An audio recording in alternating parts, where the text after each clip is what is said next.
Halo adik-adik, selamat datang di YouTube channel Teman Belajar Online. Sebelum mulai video pembelajaran ini, untuk yang belum subscribe, jangan lupa subscribe dulu ya, agar kakak semakin semangat untuk membuat video-video pembelajaran. Pada video pembelajaran kali ini, kita akan belajar tentang struktur atom, materi untuk SMA kelas 10. Apa itu atom? Atom berasal dari bahasa Yunani, yaitu atomos, yang artinya yang tidak bisa dibagi lagi. Atom adalah satuan dasar material atau bahan yang terdiri dari inti atom dan awan elektron. Ukuran atom sangat kecil, yaitu 10⁻⁻10 meter atau disebut juga dengan 1 Armstrong. Ukuran atom di sini sangat kecil jika bahkan kita bandingkan dengan DNA maupun virus. Contoh atom sederhana pada kehidupan sehari-hari adalah garam dan gula. Kedua material ini atau kedua bahan ini dapat kita temui dalam kehidupan sehari-hari. Garam itu terdiri dari butiran kristal yang tersusun oleh dua jenis atom, yaitu atom natrium dan juga atom klorin.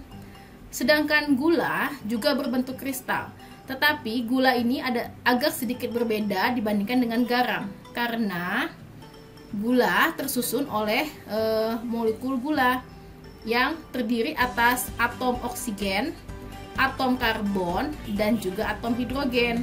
Jadi di sini dapat kita lihat atom yang berbeda-beda akan membentuk bahan atau material yang berbeda-beda juga. Jadi kapan manusia mulai berpikir bahwa sesuatu yang terkecil itu disebut dengan atom? Lebih dari 2000 tahun yang lalu, ada seorang filsuf Yunani yang bernama Demokritus. Filsuf ini berpikir yang mendalam bahwa bagaimana jika kita membagi suatu bahan menjadi materi yang lebih kecil lagi. Dia percaya bahwa pada suatu titik benda itu tidak akan dapat dibagi-bagi lagi. Benda yang tidak dapat dibagi-bagi lagi itu disebut dengan atom. Dan di suatu benda itu terdapat space kosong antara satu atom dengan atom yang lainnya. Tetapi pada saat itu dia tidak dapat membuktikannya dengan melakukan penelitian. Jadi itu adalah dugaan awal dari Demokritus. Sekitar 200 tahun yang lalu ada ilmuwan Inggris yang bernama John Dalton. Ilmuwan ini juga mulai memikirkan hal yang sama tentang konsep atom. Intinya, kalau material itu jika kita bagi lagi sampai yang terkecil, maka akan ada suatu saat benda itu atau material itu tidak bisa dibagi-bagi lagi.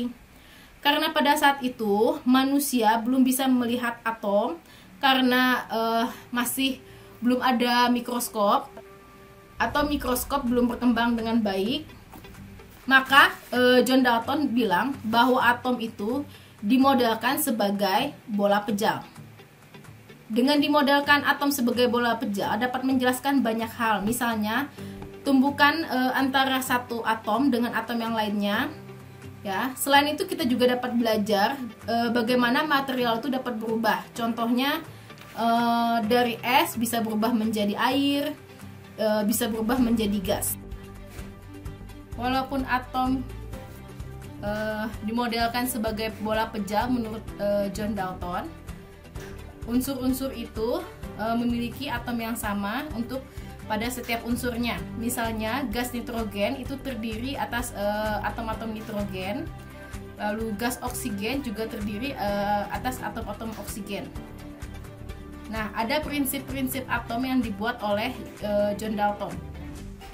Prinsip yang pertama adalah partikel terkecil bahan itu disebut dengan atom.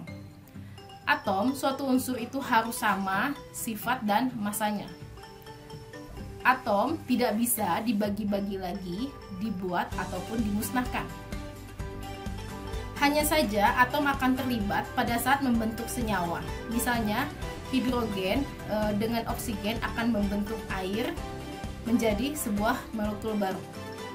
Dalam reaksi kimia, atom yang berbeda itu dipisahkan, digabungkan, atau diatur ulang. Di Inggris ada ilmuwan yang bernama J.J. Thomson. Dia menemukan yang kita sebut sekarang sebagai elektron. Jika kita lihat di sebelah kanan, ada tabung vakum. Di sana ada cahaya yang berpendar. Cahaya yang berpendar ini disebut dengan berkas sinar elektron. Berkas sinar elektron ini bergerak dari kiri ke kanan, yang dibelokkan oleh medan listrik dan medan magnet. Artinya, sinar elektron ini mempunyai muatan ya, mempunyai muatan. Lalu percobaan Thomson ini dapat kita gunakan pada saat ini adalah di lampu neon ataupun di TV tabung. Thomson bingung dengan konsep dari Democritus dan Dalton yang menyatakan atom adalah partikel terkecil. Ternyata Thomson menemukan elektron lebih kecil dari atom, karena elektron itu lebih ringan jika dibandingkan dengan atom. Makanya Thomson ini dia berpikir bahwa berarti di dalam atom itu bisa tersusun oleh banyak elektron, ya.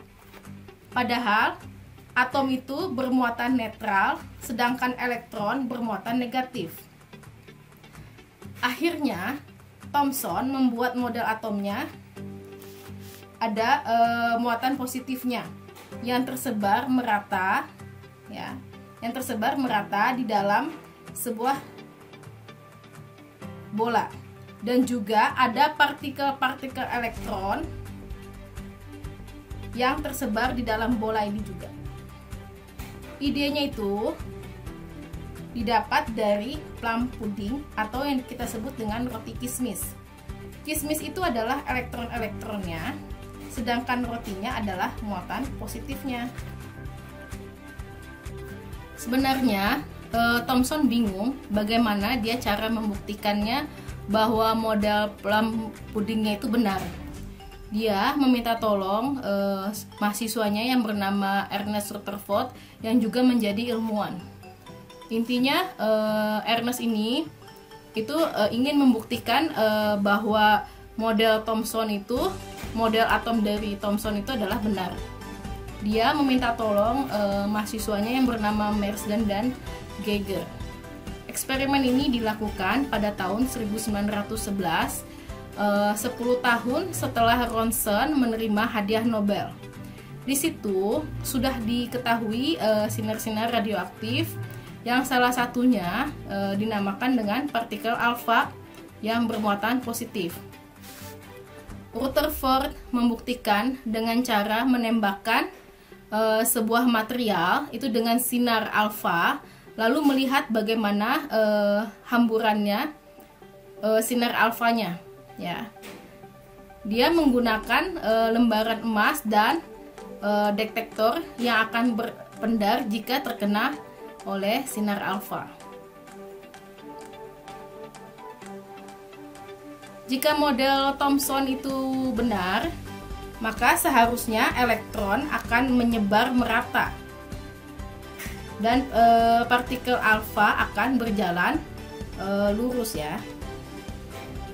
Tapi ternyata model atom Thomson di luar dugaan, ya.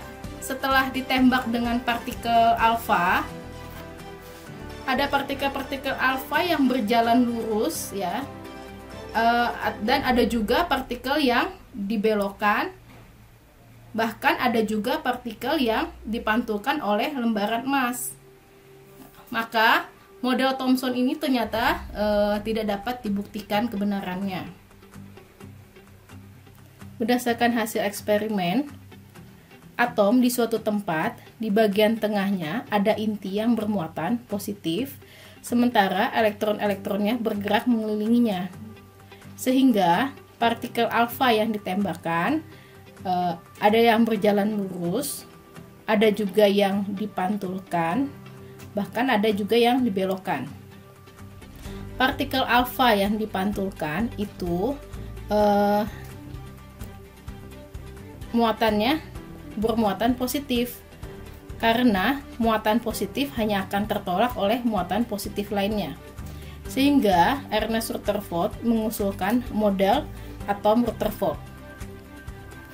Model atom Rutherford dikenal juga sebagai model planet, di mana planetnya adalah yang berkeliling mengelilingi inti disebut dengan elektron.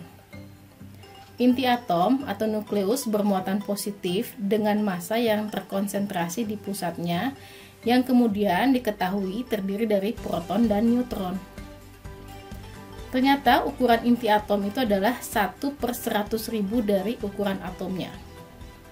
Ingin tahu model atom yang lebih kekinian? Bahkan saat ini atom dapat dilihat secara langsung. Tunggu di episode berikutnya ya. Sekian video dari kakak, semoga bermanfaat. Jangan lupa komen, like, dan share ya ke teman-teman kamu. Terima kasih.